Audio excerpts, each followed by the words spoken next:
Hello everyone, welcome back to my channel. Today's video is a topic that was created by my friend Eva from Fuchsia Floyd. And today I'm going to be talking about whether or not buying a lookalike bag helps you to decide on a future purchase. And you know, there's a lot of controversy about this because some people are totally against even buying something that's a lookalike. And when I'm talking about a lookalike, I'm talking about an unbranded bag. I'm talking about no logos, no name, no nothing on it. Just a bag that resembles something that's designer.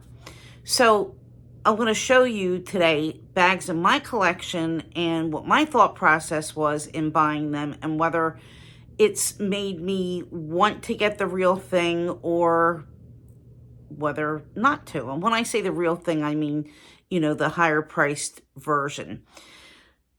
And, you know, it could go either way sometimes, but this is going to be interesting. So the first bag that I want to share is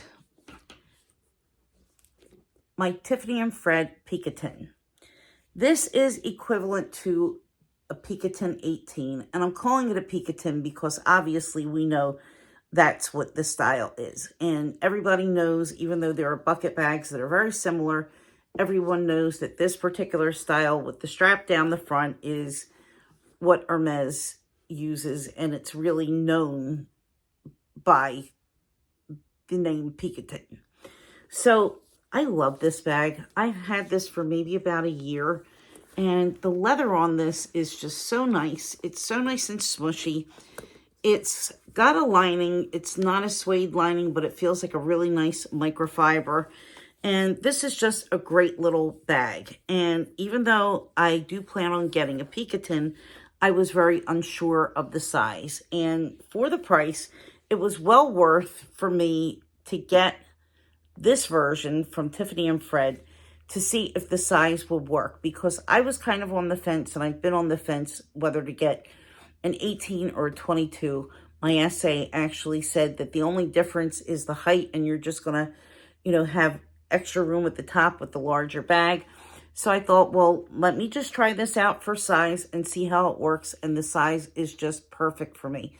So I now know that I can get an 18, and the 18 is going to be perfect for me for every day, plus for a little bit more, because it really does hold quite a bit of things. Would I buy another Tiffany and Fred? I actually would. I would buy another one of these bags, but I would still want the Hermes because I want the leather, and that's what sets the Hermes bag apart from this Tiffany and Fred. So this was a very good investment for me to figure out if this style was going to work, which I pretty much thought that it would, if the size would work, and if I would enjoy carrying it. So it was a win-win-win all the way around. The next bag that I want to share, which I've shown before, I think a couple of times, is this bag from eBay, totally unbranded. And this is a lookalike to the Balenciaga Rodeo. And it's really, really close, guys. So Woody and I had a discussion as to whether or not this is leather, and if it was leather, how could it be so cheap? It did say genuine leather. To me, it feels like leather. I don't feel anything here that makes me believe that this is not leather. It's really, really a nice feel. Still kind of has a little bit of a leather smell. It doesn't smell like plastic at all. And, you know, when you consider the Portland Leather Goods can make bags for under $100, paying a little over $100 for this bag, certainly I believe that it could be leather because, you know, the material costs on these aren't so high. So I have to say I really love using this bag. I love using it as a top handle, and I also love using it as a crossbody, and it is the absolute perfect size for me crossbody with nothing that I need to add. The back pocket is perfect for a cell phone and for my card holder where I keep my pass for the train. When I use this for work, it's just ideal. And then inside, there is plenty of room. Oh, and some tissues. There's plenty of room to put what you need. So I could put notebooks. I could put a reading book in here. I could put plenty. Since I really don't plan on buying Balenciaga, and since I am really satisfied with this bag at 1/300th of a price of the original, I'm going to just love this. I don't feel the need that I'm so satisfied with this that I don't feel like I need to run out. And then, you know, we all know that there was a little controversy with Balenciaga that I really don't want to get into. Just speaking about this bag, if you put everything else aside, I'm very, very happy with this and don't feel like I need to go out and buy, you know, the higher priced version. Henry, come here, baby. Next, I'm going to show you one of my favorites. It is a fabulous bag for every day. And that is my little Tory Burch, and this is the Virginia Bucket Bag. And this bag is a lookalike to the Prada Duo, or Duet, I should say.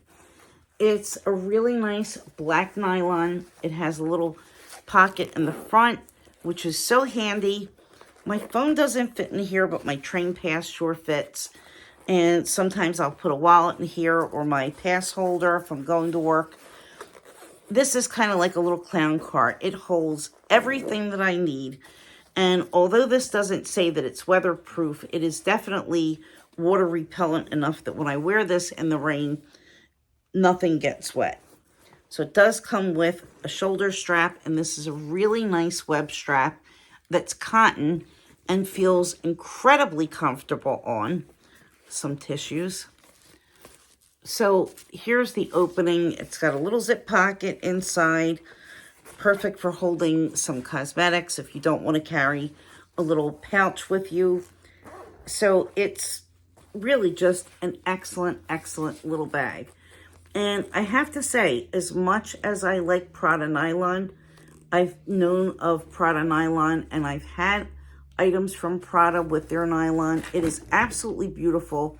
It's really high quality. It's very well made, but I'm happy with this bag. It's not making me, you know, the itch has been scratched. And the functionality of this bag is such that I really don't need to go and get that Prada bag. I think the Prada has gotten to be incredibly high priced, and I'm very, very satisfied with this Virginia. They do make it sometimes in other colors and sometimes in prints.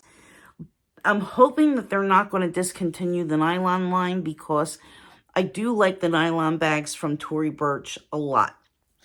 The next bag that I'm going to show you, well, what do you do when a company kind of dupes itself? Sort of, kind of.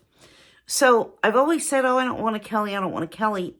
The fact is, I enjoy a top handle bag. I really love a top handle bag. And my main reason that I've always said that I'm not really interested in a Kelly is because of the weight of the leather. When I put my things in it, I know it's going to be heavy, too heavy for me to carry. But I do have the Country Kelly, which is the her bag. That's what this is referred to often as, the Country Kelly, the poor man's Kelly, because of course this is much less expensive than a Kelly. So I think that these are up to $3,000 now, or really close to it.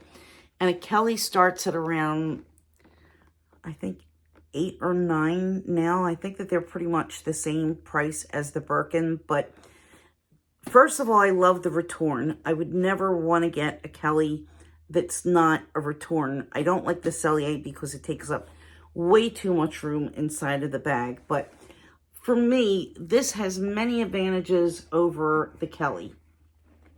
First of all, the canvas makes it incredibly lightweight. So you can load this up and it's going to be really very, very light and very comfortable.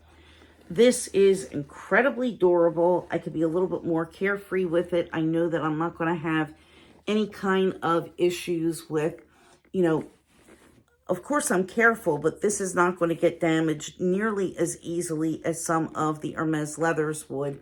that are really super delicate. So if I'm walking, and if I happen to be close to a building and brush against, you know, a brick, or if I'm out somewhere and, you know, somebody has jewelry and walks close and rubs it with their ring or whatever.